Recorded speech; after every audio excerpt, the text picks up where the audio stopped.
Johnny liver जी का ये interview सुन रही थी मैं, और अपार्ट फ्रॉम उनकी पूरी पर्सनैलिटी जो कि हमेशा हँसाती है, ऐसा लगता है बस अभी एक्ट में आने वाले हैं और किरदार में घुस जाएँगे और बस मज़े आएँगे। बट ये एक इंटरव्यू था, बट बहुत सारे पॉइंट्स रेलेवेंट मिले, स्पेशली क्योंकि हम भी इसी स्पेस में काम करते हैं और दोनों तीनों तरफ के पॉइंट ऑफ व्यूज़ होते हैं।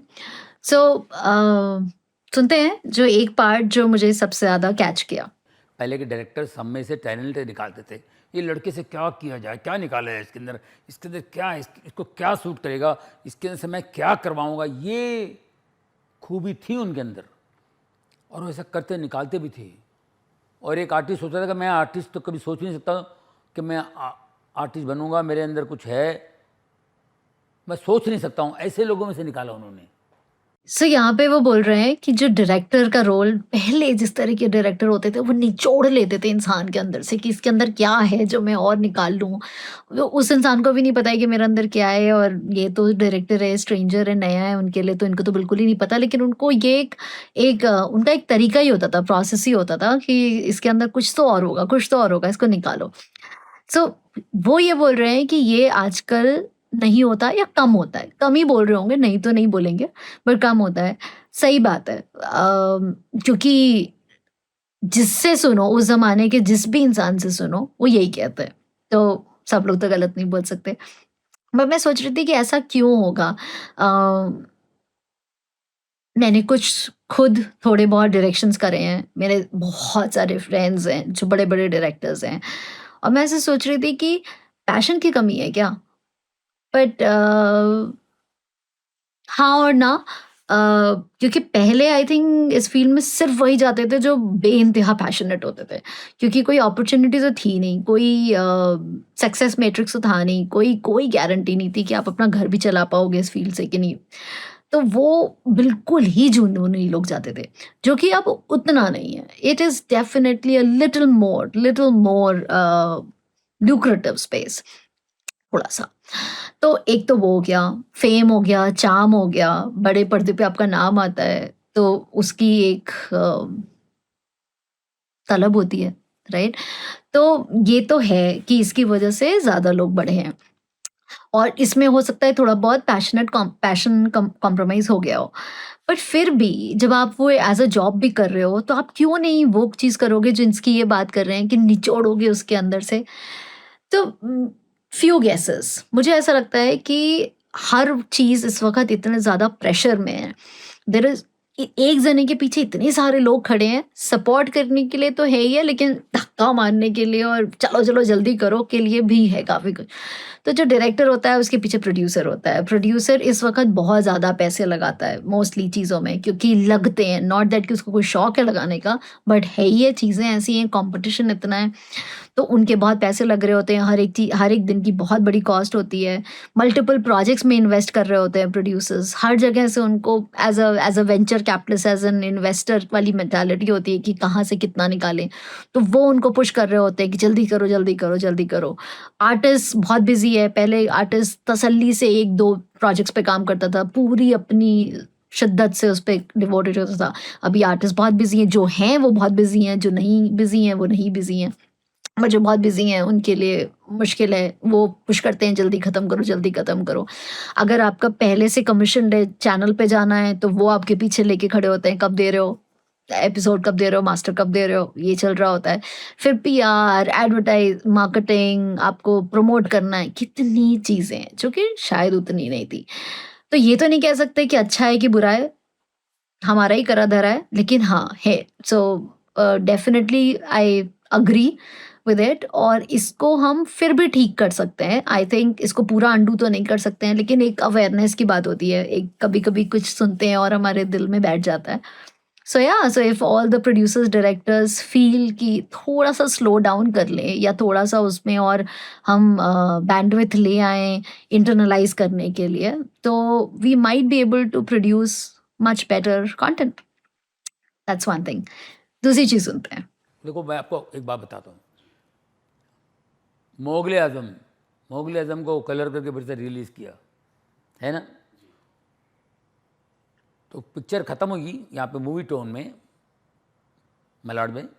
पिक्चर कंप्लीट हुई और एंड में एक बूढ़ा गुजराती आदमी, सब हाथ में लकड़ी थी इनके, वो खड़े होकर बोलते हैं, इसको बोलते हैं पिक्चर, इसको बोलते हैं पिक्चर, क्या पिक्चर बनाते हैं ये लोग साले, इसको बोलते हैं पिक्चर।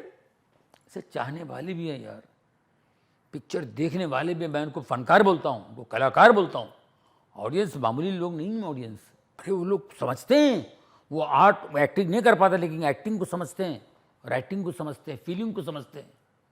ये इसका ध्यान वो रखते थे उस जमाने के डायरेक्टर लोग। Right, absolutely. Audience being informed.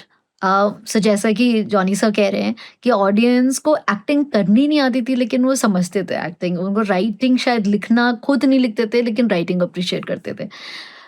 इसमें मेरे दोनों पॉइंट ऑफ व्यू है। आई थिंक आज का ऑडियंस भी बहुत इन्फॉर्म्ड है। इनफैक्ट बीच में शायद थोड़ा-सा नहीं था, कुछ सालों पहले तक, बट अब काफ़ी इन्फॉर्म्ड है। क्योंकि पहले ना ऐसे जब हम थिएटर के बाहर निकलते थे तो सिर्फ़ कुछ आर्टिस्टों के कास्ट को लेट्स से वो अप्रिशिएट कर रहे होते थे कि हाँ, सो एंड सो है, सो एंड सो है, मस्त काम किया सो एंड सो ने। बाकी लोगों का उनको नाम भी नहीं पता होता था, और बाकी लोग ज़्यादा कास्ट भी नहीं होते थे। If we are talking about actors right now, right? But अब ऐसा नहीं होता। आप हॉल से बाहर निकलिए and people are discussing characters, people are discussing the new people who came in the system, people are actually discussing locations, makeup, story, very very involved. So they might not be as deeply internalizing as जिनका example Johnny sir ले रहे हैं, that gentleman की वाह क्या movie थी, वाह क्या मूवी थी। बट हाँ, आई थिंक इंटरनलाइज तो आज की ऑडियंस, यंग ऑडियंस काफ़ी कुछ कर रही है। So Johnny sir, let's give a little bit to today's audience. They're quite demanding, and they also know why are they demanding what they're demanding, and then they also appreciate कि जो उनको मिल रहा है, या depreciate जो उनको नहीं मिला। Both ways. That's just my comments, my thoughts. If it's not correct, let's talk about it. And then let's see what's the third thing that Johnny sir talks about. तो टर्निंग पॉइंट आपकी life का रहा बाजीगर। बाजीगर, yes. फिर बाजीगर के बाद फिर एक turning point आती है, Golmaal. All the best at Golmaal. Come back 12 साल के बाद, 12-13 साल के बाद फिर कम बैक। 2000 तक मैंने 90 से लेके 92 बाजीगर आई थी। 99-2000 तक अपने बगैर कोई पिक्चर बनती नहीं थी। मोस्ट 80% 90% पिक्चरें उसमें मैं होता ही था। हर महीने में 4 पिक्चर रिलीज होती थी, मैं होता था उसमें।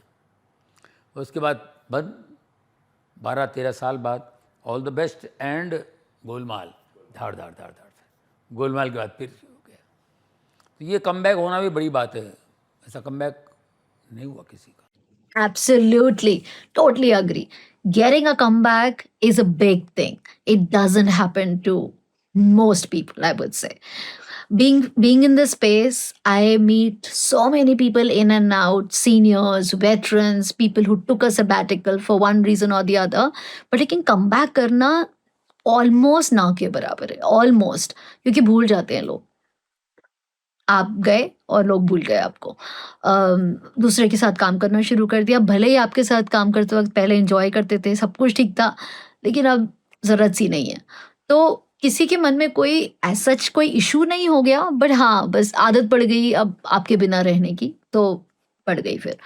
एंड थोड़ी सी इसी वजह से हार्टलेस सी भी इंडस्ट्री है हमारी। दिल का मामला है, शुरू भी दिल से होता है और गड़बड़ भी दिल पे हो जाता है। So getting a comeback is a major challenge, and of course it is people like Johnny sir जिनको लोगों ने इतना सराहा, प्रोड्यूसर्स ने उनको बुलाया और उन्होंने भी कभी किसी को निराश नहीं किया। So we have to figure out balance of what we do, how we do, but comeback is a challenge. So don't go, don't drop out, stay in the game. See you.